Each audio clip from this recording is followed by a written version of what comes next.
Hello दोस्तों, स्वागत है आप लोग को हमारे यूट्यूब चैनल एग्जाम पैनल पर। दोस्तों मैं बलवीर आप लोग को स्वागत करता हूं। दोस्तों आज हम लोग देखने वाले हैं इस वीडियो में बिहार पुलिस के जीके जीएस का जो भी इम्पोर्टेंट क्वेश्चन बनता है, आपको यहां से सभी प्रकार क्वेश्चन मिलने वाला है।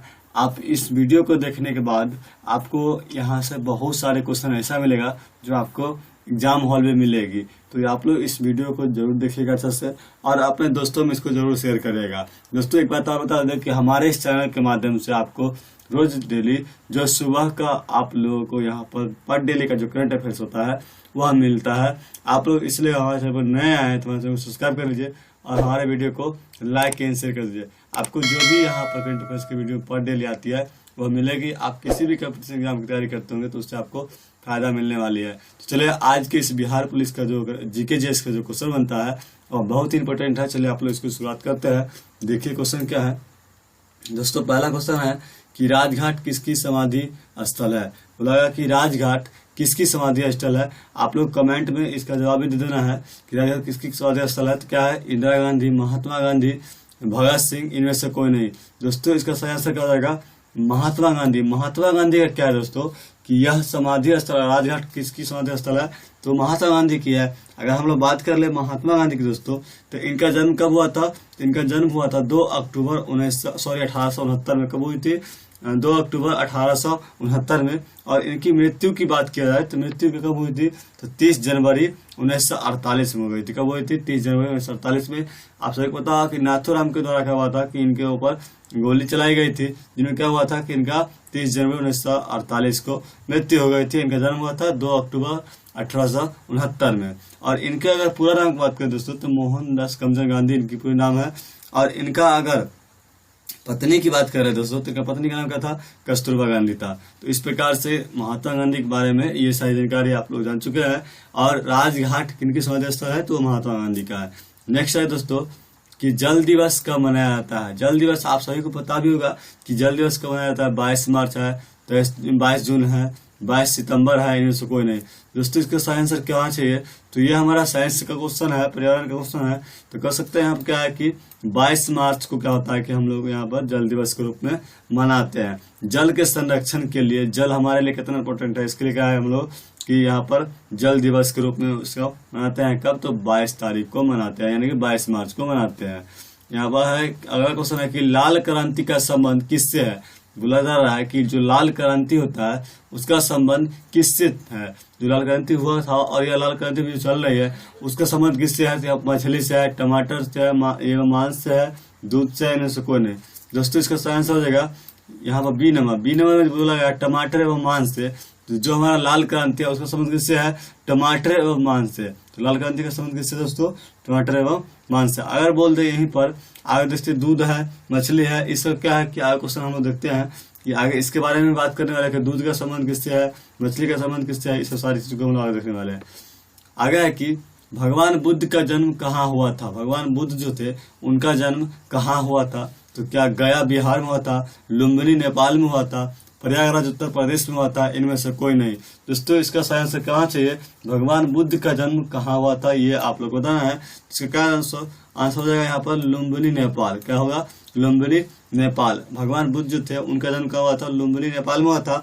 अगर बात कर ले बुद्ध की तो बुद्ध का जन्म कब हुआ था दोस्तों तो 563 ईसा पूर्व में हुआ था। कहाँ हुआ था तो लुम्बिनी नेपाल में हुआ था। कब हुआ था तो 563 ईसा पूर्व में। कब हुई थी, 563 ईसा पूर्व में हुई थी, लुम्बिनी नेपाल में हुई थी।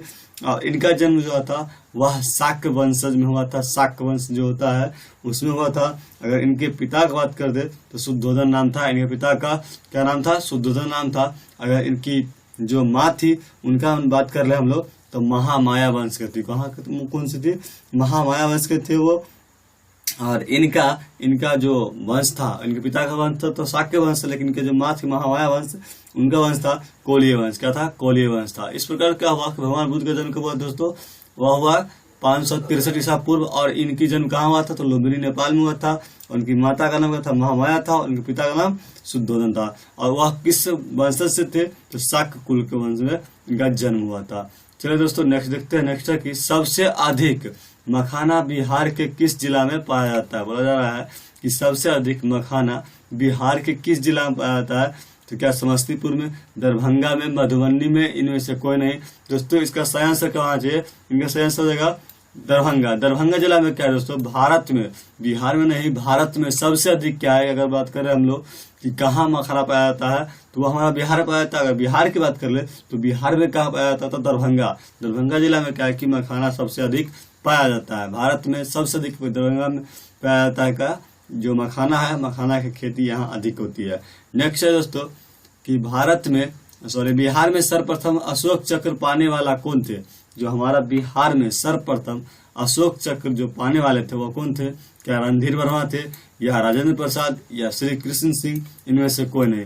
दोस्तों अगर हम लोग इसमें बात कर ले, ये सभी में कौन थे ऐसा जो सर्वप्रथम क्या कहते हैं बिहार में अशोक चक्र पाए थे, क्या रणधीर वर्मा है या राजेंद्र प्रसाद है या फिर श्री कृष्ण सिंह। तो दोस्तों बात कर ले हम लोग तो सर्वप्रथम की बात हो रही थी, यहाँ पे क्या कि रणधीर वर्मा ने क्या किए थे कि सर्वप्रथम इनको अशोक चक्र से नवाजा गया था। किनको नवाजा गया था, तो रणधीर वर्मा को।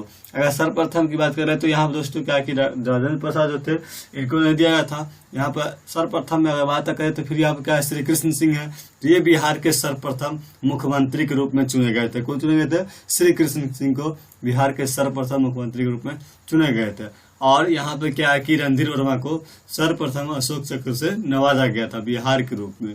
नेक्स्ट है दोस्तों कि भारत में सबसे अधिक किस राज्य में बांध है। बोला जा रहा है कि भारत में सबसे अधिक किस राज्य में डैम यानी कि बांध है, बांध के बारे में बोला जा रहा है। तो बताइए कि किस राज्य में सबसे अधिक बांध है भारत में। बिहार में है क्या, उत्तर प्रदेश में है, महाराष्ट्र में है, इनमें से कोई नहीं। ये इसमें से क्या सही होगा दोस्तों, इसके बारे में आप लोग जानते भी होंगे कि भारत में सबसे अधिक बांध किस राज्य में पाई जाती है, ये बताना है। तो क्या बिहार में है, उत्तर प्रदेश में है, महाराष्ट्र में है या इनमें से कोई नहीं। तो दोस्तों सही आंसर क्या होना चाहिए, सही आंसर हो जाएगा दोस्तों इसका महाराष्ट्र। महाराष्ट्र में क्या दोस्तों कि भारत में सबसे अधिक कहीं बांध है तो कहाँ है, महाराष्ट्र में है। महाराष्ट्र की अगर बात कर ले हम लोग दोस्तों तो महाराष्ट्र कहाँ हमारा है, तो महाराष्ट्र की अगर बात कर ले तो हमारा क्या है, यह इनकी अगर राजधानी की बात कर ले तो राजधानी क्या है, मुंबई है। मुंबई और इसका क्या अगर मुख्यमंत्री की हम लोग बात कर ले, जो हमारे वर्तमान चीफ मिनिस्टर है वह कौन है, तो एकनाथ शिंदे है। कौन है, एकनाथ शिंदे है। इस प्रकार क्या है कि हम जानते हैं कि भारत में सबसे अधिक बांध कहाँ है, महाराष्ट्र में है। महाराष्ट्र की राजधानी कहाँ है, मुंबई है। और मुंबई की अगर बात कर ले हम लोग, वहाँ के जो मुख्यमंत्री है वह कौन है, एकनाथ शिंदे है। नेक्स्ट है दोस्तों कि गुरु गोविंद सिंह का जन्म कहाँ हुआ था। गुरु गोविंद सिंह का जन्म कहाँ हुआ था पूछा जा रहा है। इससे पहले हम लोग देख सकते हैं कि भगवान बुद्ध का जन्म हुआ था। अब क्या है कि गुरु गोविंद सिंह अगर बात कर ले, सबसे पहले इनका जन्म कहाँ हुआ था इसको जानने से पहले गुरु गोविंद सिंह कौन थे दोस्तों, तो ये कौन थे, सिखों के क्या थे, 10वें गुरु थे। कौन सा गुरु थे, यह सिखों के 10वें गुरु थे। कौन गुरु थे, सिखों के 10वें गुरु थे। और इनका जन्म कहाँ हुआ था सो पूछा जा रहा है। तो इनका जन्म कहाँ हुआ था दोस्तों, क्या अमृतसर में हुआ था या गोरखपुर में हुआ था या पटना में या इनमें से कोई नहीं। तो इनका जन्म कहाँ हुआ था दोस्तों, इनका जन्म हुआ था पटना में। पटना, बिहार के पटना जिला में क्या हुआ था कि आप सभी को पता है कि पटना में क्या हुआ था, इनका जन्म हुआ था। पटना सिटी में इनका जन्म हुआ था। आप सभी को बता दें कि इनका जो है, इनके पिताजी का नाम क्या था, तेज बहादुर था। इनके जो इनसे पहले जो सिखों के गुरु थे वह कौन थे, तेज बहादुर ही थे। और तेज बहादुर के बाद ये आए हैं। और इनका पिताजी का नाम क्या था, तेज बहादुर। और इनकी माता का नाम गुजरी देवी था। और नेक्स्ट अगर बात कर ले हम लोग, इनकी पत्नी का क्या नाम था, माता साहिब कौर था। क्या था, माता साहिब कौर। और बता दें कि गुरु गोविंद सिंह का जन्म कहाँ हुआ था, पटना में हुआ था। और पटना कब हुई थी, तो 22 दिसंबर 1666 ईस्वी में हुआ था। कब हुआ था, 22 दिसंबर 1666 ईस्वी में हुआ था। आप लोग को डेट एंड उसका जो ईस्वी है वो भी याद रखना चाहिए, क्योंकि ईस्वी पूछ सकता है या डेट भी पूछ सकता है। तो कब हुआ था उनका, तो 22 दिसंबर 1666 ईस्वी में हुआ था। और उनकी मृत्यु यानी कि उनका देहांत कब हुई थी, तो 7 अक्टूबर 1708 ईस्वी में इनका देहांत हो गया था। कब हुआ था, 7 अक्टूबर 1708 ईस्वी में इनका देहांत हो गया था। और अगर आप हम लोग वर्तमान की बात करें तो आप सभी को पता है कि अभी वर्तमान में पटना में क्या है कि इनका गुरुद्वारा के रूप में है। अभी पटना सिटी में जाएंगे तो वहाँ पर क्या है, गुरु गोविंद सिंह का जन्म स्थल के रूप में वहाँ गुरुद्वारा है। और इनका जन्म कहाँ हुआ था, पटना में हुआ था। कब हुआ था, तो 22 दिसंबर 1666 में हुआ था। मृत्यु कब हुआ था, तो 7 अक्टूबर 1708 ईस्वी में हुआ था। पिता तेज बहादुर थे और ये इनके माता का नाम गुजरी देवी थी। और इनके पत्नी का नाम माता साहिब कौर थे। कौन थे, माता साहिब कौर थे। और बात कर लेते हैं सिखों कौन से गुरु थे। ये सिखों के 10वें गुरु थे जो अपने पिता तेज बहादुर के बाद आए थे। ठीक है, नेक्स्ट क्या है दोस्तों, इनमें से किसे लोक नायक के रूप में जाना जाता है। बोला जा रहा है कि इनमें से किसे लोक नायक के रूप में जाना जाता है। क्या स्वामी दयानंद सरस्वती को लोक नायक के रूप में जाना जाता है, या जयप्रकाश नारायण के रूप में जो हमारा यहाँ है लोक नायक के रूप में देखा जाता है, या वीर कुंवर सिंह को, या इनमें से कोई नहीं। दोस्तों इनका सही क्या हो जाएगा, इनमें से कौन है ऐसा जिन्हें लोक नायक के रूप में जाना जाता है, कौन है। तो ये हमारा क्या हो जाएगा, या दयानंद सरस्वती है, या फिर जयप्रकाश नारायण हो जाएंगे, या वीर कुंवर सिंह हो जाएंगे, या इनमें से कोई नहीं। दोस्तों इसका सही आंसर क्या होना चाहिए, इसका सही आंसर हो जाएगा दोस्तों बी, यानी कि जयप्रकाश नारायण। जयप्रकाश नारायण क्या होता है दोस्तों कि इनको लोक नायक के रूप में जाना जाता है। जिस समय यह इंदिरा गांधी के विरुद्ध में क्या हुआ था दोस्तों कि उनसे अलग होकर के असहयोग आंदोलन को चलाए थे, उन समय से यह एक राजनेता भी थे और यह एक राष्ट्र नेता या एक क्रांतिकारी भी थे। इनको क्या है कि इंदिरा गांधी से जब हमारा देश आजाद हो गया था उसके बाद क्या कहते थे कि यह उनके विरुद्ध में क्या कहते हैं कि ये क्रांति चलाए थे, जिसमें कहते हैं असहयोग आंदोलन भी चलाए थे, उसमें भी थे। और यह क्या कहते हैं कि उनके खिलाफ क्रांति भी किए थे, इनके थे इंदिरा गांधी के खिलाफ। और उस समय इन्हें लोक नायक के रूप में भी जाना जाता था। किन्हें जाना जाता था, तो जयप्रकाश नारायण को लोक नायक के रूप में जाना जाता था। तो लोक नायक के रूप में किन्हें जाना जाता है, तो जयप्रकाश नारायण को। और नेक्स्ट देख लेते हैं, नेक्स्ट है कि 1857 की क्रांति की शुरुआत कहाँ से हुई थी। यह जो हमारा दोस्तों 1857 की क्रांति की शुरुआत कहाँ हुई थी, क्या मेरठ में हुई थी, दिल्ली में हुई थी, जगदीशपुर में हुई थी, इनमें से कोई नहीं। इसका सही आंसर क्या होना चाहिए। आप सभी को पता है कि 1857 क्रांति के बारे में आपको बता दें कि 1857 क्रांति में क्या हुआ था कि इसमें सबसे पहले क्या है कि इसके बारे में थोड़ा सा जान ले कि क्या होता है। आप सभी को पता है कि जब मंगल पांडे के द्वारा ये 1857 में जब जिस समय अंग्रेजों के द्वारा क्या हुआ दोस्तों कि यहाँ पर जो एनफील्ड राइफल था जिसको लाया गया था, तो एनफील्ड राइफल में क्या था दोस्तों कि वहाँ पर जो चर्बीदार जो वहाँ पर क्या था, चर्बीदार जैसे गोली चलता था, गोली के ऊपर क्या था कि उसको परत लगाया जाता था, जिसमें क्या था कि कहा जाता है कि वहाँ पर शुगर और गाय के चर्बी को ऊपर से चढ़ाया जाता था और तब उसको दांत से चीर कर क्या होता था कि चलाया जाता था, जिसके खिलाफ में यहाँ पर क्या था कि मुख्यतः यह 1857 क्रांति की शुरुआत होती है। वैसे तो यहाँ बहुत सारे क्रांति के कारण थे, लेकिन मुख्यतः सैनिक विद्रोह जब हुआ था तो सैनिक के एक तो सामान्यतः यहाँ पर क्या है कि उनके लिए कुछ व्यवस्था नहीं थी। दूसरी बात कि यहाँ पर मुख्य यही बना था उस समय तत्कालिक कारण कहे तो क्या कहा था कि वह जो चर्बीदार जो वहाँ पर यूज किया गया था, जो एनफील्ड राइफल के द्वारा चलाया जाता था, तो वहाँ पर क्या है कि सबसे पहले मंगल पांडे के द्वारा सिपाही जो मंगल पांडे थे, जो 34वीं इन्फेंट्री के जो हमारे सैनिक थे, उनके द्वारा क्या हुआ था कि बैरक को छावनी में यहाँ पर उनके क्या हुआ था, विरोध किया गया था। कब हो गया था, तो 1857 में। और इस विद्रोह की शुरुआत कहाँ हुई थी, इसके बारे में पूछा जा रहा है दोस्तों। तो इस विद्रोह की शुरुआत कहाँ हुई थी, तो यह मेरठ में हुई थी, दिल्ली में हुई थी, जगदीशपुर में हुई थी, तो यह कहाँ हुआ था, मेरठ में हुआ था। इसकी शुरुआत सबसे पहले मेरठ में हुई थी। मेरठ से क्या हुआ कि यह आंदोलन दिल्ली गई, बहुत तरह से यहाँ क्या हुआ, चारों ओर से बहुत सारे लोग जो बिहार से भी गए कोई लोग, और यहाँ से जाकर के जैसे कि मान लीजिए इसी में झांसी की रानी लक्ष्मीबाई भी थे, नाना साहेब भी थी, बहुत सारे तात्या टोपे, ये सारे लोग क्या किए थे कि मिलकर के आपस में ये इस आंदोलन में बहुत सारा योगदान अपना दिए थे। तो चलिए दोस्तों नेक्स्ट है कि नेक्स्ट क्या देख लेते हैं। नेक्स्ट है कि श्वेत क्रांति निम्नलिखित में से किससे संबंधित है। तो क्या श्वेत क्रांति किससे संबंधित है, हम पहले ही बताए थे। कुछ क्वेश्चन जो है वहां पर बताए थे, दूध के बारे में, दवा के बारे में, तेल के बारे में, जो भी इसमें दिया गया। बाकी के बारे में हम लोग बात करने वाले हैं कि कहाँ पर क्या किससे किससे कौन संबंधित है। तो यहाँ पर कि श्वेत क्रांति निम्नलिखित में से किससे संबंधित है, क्या तेल से संबंधित है, दूध से संबंधित है, दवा से संबंधित है, इनमें से कोई नहीं।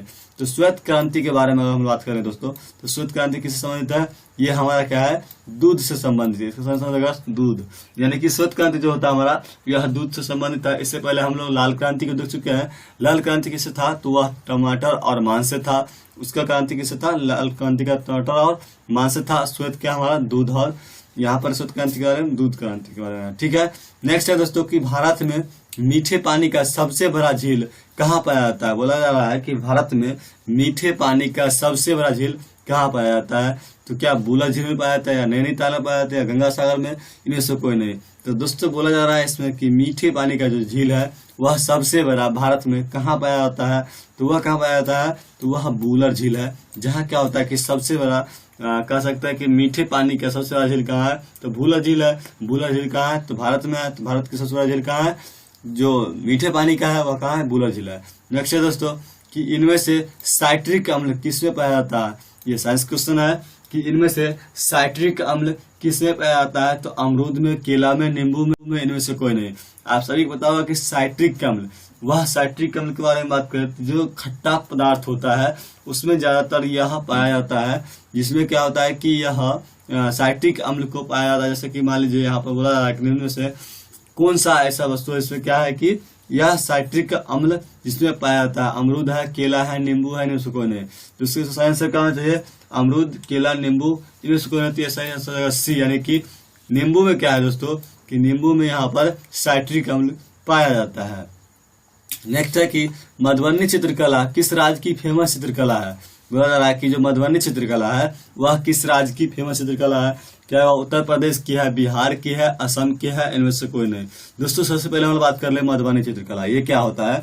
आप सभी को पता है कि मधुबनी चित्रकला में ये विभिन्न प्रकार के चित्रों को जो कि पेंटिंग के द्वारा तो यहाँ पर क्या होता है कि व्यक्त किया जाता है। उसकी जैसे कि बात कर ले हम लोग कि यह चित्रकला कहाँ होती है? तो यह क्या होती है? बिहार में होती है। बिहार में होती है। बिहार के एक जिला है मधुबनी जिला, जहां पर इस पेंटिंग की शुरुआत सबसे पहले होती है। इसके बाद क्या है कि यह पेंटिंग क्या कहते हैं पूरे विश्व में फैल जाती है।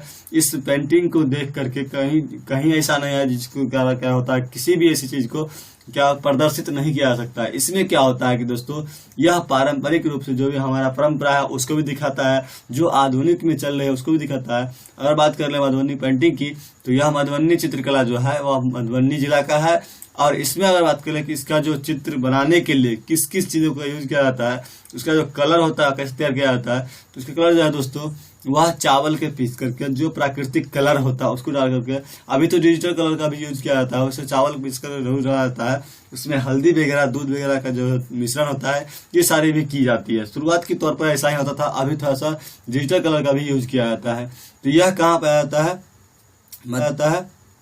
मधुबनी चित्रकला किस राज्य में फेमस चित्रकला है? तो वह हमारा क्या है? बिहार का है। लेकिन बात कर ले कि बिहार का तो फेमस है, लेकिन क्या पूरे विश्व में यह इसका नाम है, यह मधुबनी चित्रकला का। अगर बिहार की बात कर ले दोस्तों, अगर बिहार में आए हैं तो बिहार की अगर बात कर ले तो बिहार की राजधानी क्या है दोस्तों? पटना है, आप सभी को पता है। अब बिहार के मुख्यमंत्री कौन है? तो क्या है? श्री नीतीश कुमार है। अगर बात कर ले बिहार के राज्यपाल कौन है? तो बिहार के राज्यपाल कौन है? राजेंद्र अलंकर है। इसके बाद अगर बात कर ले हम लोग दोस्तों कि बिहार के राज्यपाल कौन है? तो राजेंद्र अलंकर है। नेक्स्ट अगर बिहार में लोकसभा के कुल सीटें कितनी है दोस्तों? तो बिहार की लोकसभा की सीटें कितनी है? 40 है। और बिहार में विधानसभा कुल सीटें कितनी है? तो ये हमारा कितना है दोस्तों? बिहार में विधानसभा सीटें कितनी है? तो हमारा 243 है। अगर बात कर ले बिहार में प्रमंडल कितनी है? तो प्रमंडल कितनी है? 9 है। अगर अनुमंडल की बात कर ले तो वह कितनी है? बिहार में अनुमंडल संख्या 101 है। नेक्स्ट अगर बात कर ले बिहार में प्रखंड की संख्या कितनी है? तो प्रखंड की संख्या 534 है। तो कुछ इस प्रकार की जानकारी जो बिहार के बारे में था इसके आप लोग जान लीजिए। तो क्या था कि बिहार के बारे में था, आप सभी को पता है कि बिहार एक क्या कह सकते हैं कि बिहार का जो इतिहास है बहुत पुराना है। बिहार की बात कर ले तो बिहार से बहुत सारे लोग हमारे जो स्वतंत्रता सेनानी थे यहाँ से गए थे। डॉक्टर राजेंद्र प्रसाद जो कि बिहार से थे। तो ये सारी जानकारी बिहार से होनी चाहिए था। बाकी नेक्स्ट देख लेते हैं आगे है कि हिमालय पर्वत की उत्तरी पर्वतमाला का क्या नाम है? हिमालय पर्वत के उत्तरी पर्वतमाला का नाम क्या है? तो कंचनजंगा है, शिवालिक हिमालय है और हिमाद्री है। इनमें से कोई नहीं। हिमालय पर्वत की उत्तरी पर्वतमाला का क्या नाम है? क्या कंचनजंगा है, शिवालिक है, हिमाद्री है? इनमें से कोई नहीं। इसका सही आंसर हो जाएगा दोस्तों हिमाद्री। हिमाद्री क्या है? हिमाद्री जो है हिमालय पर्वत की उत्तरी पर्वतमाला का नाम है। क्या नाम है? हिमाद्री। नेक्स्ट है दोस्तों शेरशाह सूरी का मकबरा कहाँ है? आप सभी को पता होगा कि शेरशाह सूरी का मकबरा कहाँ है। ये जो शेरशाह सूरी का मकबरा की बात कर रहे हैं दोस्तों, तो इनका कहाँ है, सासाराम है, गया है, पटना है, इनमें से कोई नहीं। आप सभी को पता है कि बिहार के सासाराम में क्या है कि शेरशाह सूरी का क्या है, मकबरा है। बात कर ले हम लोग शेरशाह सूरी के बारे में, तो शेरशाह सूरी क्या थे कि इनका जो मकबरा की अगर बात करें तो मकबरा कहाँ है, सासाराम में है। सासाराम कहाँ है, बिहार में है। नेक्स्ट है दोस्तों कि 1857 क्रांति के समय बिहार से कौन नेतृत्व कर रहे थे। कहने का अर्थ हुआ है कि 1857 जो था उसके क्रांति के समय, उस समय बिहार से जो क्रांति का जो नेतृत्व होता था वह कौन कर रहे थे। क्या डॉक्टर राजेंद्र प्रसाद थे, कुंवर सिंह थे, पीर अली थे, इनमें से कोई नहीं। तो दोस्तों इसका सही आंसर क्या होना चाहिए, आप सभी को बता दिया है 1857 क्रांति के बारे में। 1857 क्रांति की शुरुआत कहाँ हुई थी, उसके सबसे पहले जो विरोध क्या था, वो कौन क्या था, उसका तत्कालिक कारण क्या था, ये सारी जानकारी आप लोग को मिल चुकी है। अगर बात कर ले हम लोग बिहार से, तो बिहार से क्या उस समय कौन नेतृत्व कर रहे थे उनके बारे में। तो बिहार से नेतृत्व कर रहे थे दोस्तों 1857 क्रांति में वीर कुंवर सिंह। कौन थे, वीर कुंवर सिंह थे। इनकी अगर बात कर ले यहाँ पर दोस्तों पीर अली भी है, तो पीर अली के बारे में हम लोग बात करने वाले हैं। पहले सबसे पहले बात कर ले हम लोग वीर कुंवर सिंह के बारे में। तो वीर कुंवर सिंह पता है आप लोगों को, जगदीशपुर के राजा थे।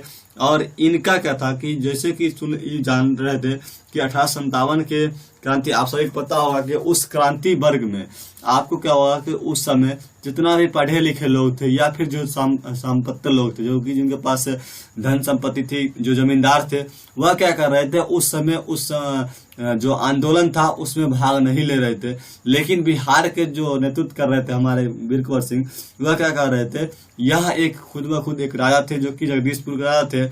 और इनके द्वारा क्या हुआ था दोस्तों कि जाकर के फिर भी जमींदार थे, लेकिन यह क्या कहते कि अंग्रेज के विरोध में जा रहे थे। कई जमींदार उस समय या पढ़े लिखे लोग जो थे वह क्या कर रहे थे, अंग्रेज के विरोध में नहीं थे। लेकिन इन्होंने क्या कहते बिहार से जाकर के कुंवर सिंह ने क्या कहते कि 1857 में अपना योगदान दिए थे और बहुत अहम तरीका से उन्होंने अंग्रेजों को उस समय तंग भी किए थे। और वीर कुंवर सिंह के द्वारा क्या हुआ था कि 1857 में नेतृत्व किया जा रहा था, कहाँ से, बिहार से किया जा रहा था। नेक्स्ट अगर बात करें यहाँ पर है कि पीर अली, तो ये जो आप लोग इनका नाम सुने होंगे पीर अली के बारे में, तो पीर अली की अगर बात कर ले तो ये भी थे उस समय, ये भी अपना योगदान दे रहे थे 1857 क्रांति में। लेकिन यह क्या थे कि एक संकीर्ण, कह सकते हैं कि छोटा स्तर पर क्या कह सकते थे, यह अपना योगदान दे रहे थे और यह चला रहे थे। यह एक पुस्तक विक्रेता थे जो पटना में पुस्तक बेचते थे। और पीर अली को क्या है कि यह इस नाम से भी इनको जो है कि 1857 क्रांति में भी जाना जाता है। यह व्यक्ति ने क्या किया कि अपने लेवल पर यहाँ पर पीर अली ने पुस्तक विक्रेता होते हुए क्या कहते हैं कि यहाँ पर 1857 में भी अपने रूप से यहाँ क्रांति के प्रति क्या कहते लोगों को जागरूक किए थे। और वीर कुंवर सिंह द्वारा क्या था कि मुख्यतः रूप से यहाँ पर 1857 क्रांति में नेतृत्व किया था बिहार की तरफ से। नेक्स्ट है दोस्तों, भारत में सबसे अधिक टीन कहाँ पाया जाता है। बोला जा रहा है कि भारत में सबसे अधिक जो है वह टीन कहाँ पाया जाता है। टीन जो है वह भारत में सबसे अधिक कहाँ पाया जाता है, क्या बिहार में है, झारखंड में है, छत्तीसगढ़ में है, इनमें से कोई नहीं। दोस्तों हम लोग बात कर रहे हैं छत्तीसगढ़ की, तो यहाँ छत्तीसगढ़ में क्या है कि सबसे अधिक क्या है कि टीन पाया जाता है। क्या पाया जाता है, बिहार में, सॉरी भारत में सबसे अधिक क्या है कि टीन कहाँ पाया जाता है, वह छत्तीसगढ़ में पाया जाता है। इसके बाद देखिए दोस्तों यहाँ छत्तीसगढ़ में सबसे अधिक टीन पाया जाता है। नेक्स्ट क्या है दोस्तों, आप सभी को इसलिए बोले दोस्तों कि ये सारी जानकारी की जानने के लिए हमने क्या किया है कि करंट अफेयर्स की जो क्लास है मेरा बजरंग मान का पर डेली चलता है सुबह में, आप लोग उसको जरूर ज्वाइन करिए और आप लोग उसको जरूर देखिए। तो उससे क्या होगा कि आपको बहुत सारे जो है कि किसी भी एग्जाम के लिए सफलता की जो रास्ता है वो मिल जाएगी। नेक्स्ट है दोस्तों कि बिहार की स्थापना कब हुआ था। बोला जा रहा है कि बिहार का जो स्थापना है वह कब हुआ था, वह 22 मार्च 1913 को, 22 मार्च 1912 को, 22 मार्च 1812 को, इनमें से कोई नहीं। दोस्तों बिहार के स्थापना दिवस, आप सभी को पता है कि बिहार के स्थापना दिवस की बात हो रही है, तो आप लोग बताइए कि बिहार का स्थापना दिवस कब हुई थी। तो यह हमारा क्या है कि 22 मार्च 1912 को बिहार की स्थापना दिवस के रूप में मनाई जाती है। कब मनाई जाती है, तो 22 मार्च 1912 को बिहार के स्थापना दिवस के रूप में मनाई जाती है। नेक्स्ट है कि बिहार का पहला बजट कब पेश हुआ था। तो बोला है, अगला क्वेश्चन है कि हमारा बिहार का पहला बजट कब पेश हुआ था। दोस्तों बिहार का पहला दिवस कह सकता है कि बिहार का पहला बजट कब पेश हुआ था दोस्तों। तो यह 1951 से 1952 में, 1953 से 1954 में, 1952 से 1953 में, इनमें से कोई नहीं। दोस्तों इसके सही आंसर क्या हो जाएगा दोस्तों, 1952 से 1953, या 1953 से 1954 या 1951 से 1952, इसका सही आंसर क्या होगा। यहाँ पर पहली बार बजट के बारे में आपसे एक बताया कि प्रत्येक वर्ष क्या है कि बजट पेश किया जाता है केंद्र स्तर पर भी, राज्य स्तर पर भी। तो उस प्रकार ही क्या कर रहे हैं कि यहाँ पर बिहार के पहला बजट किस समय पेश किया जाता है उसको पूछा जा रहा है। तो बजट की बात कर ले तो पहला कब पेश किया था दोस्तों, वह पेश किया था 1952 से 1953 में। कब पेश किया गया था, 1952 से 1953 में। और उस समय किनके द्वारा, उस समय जो हमारे वित्त मंत्री थे बिहार के, वह कौन थे, तो वह थे अनुग्रह नारायण सिन्हा। कौन थे, अनुग्रह नारायण सिन्हा। इनके द्वारा क्या हुआ था दोस्तों कि उस समय 1952 से 1953 में प्रथम बार बिहार में प्रथम बार क्या होता बजट पेश किया गया था। और कौन के थे, तो अनुग्रह नारायण सिन्हा के थे। अगर बात कर ले अभी के दोस्तों, तो अभी वर्तमान में कौन है, अभी वर्तमान में आप सभी को पता है कि विजय कुमार चौधरी कौन है, वित्त मंत्री है, जिनके द्वारा वर्तमान क्या कि अभी यहाँ पर बिहार बजट के रूप में पेश की गई है। तो वर्तमान में कौन है, तो अभी कौन है, विजय कुमार चौधरी है। उस समय 1952 में फर्स्ट बार किन्होंने बजट पेश किया था, तो उन्होंने अनुग्रह नारायण सिन्हा ने पेश किए थे। कब किए थे, 1952 से 1953 में किए थे।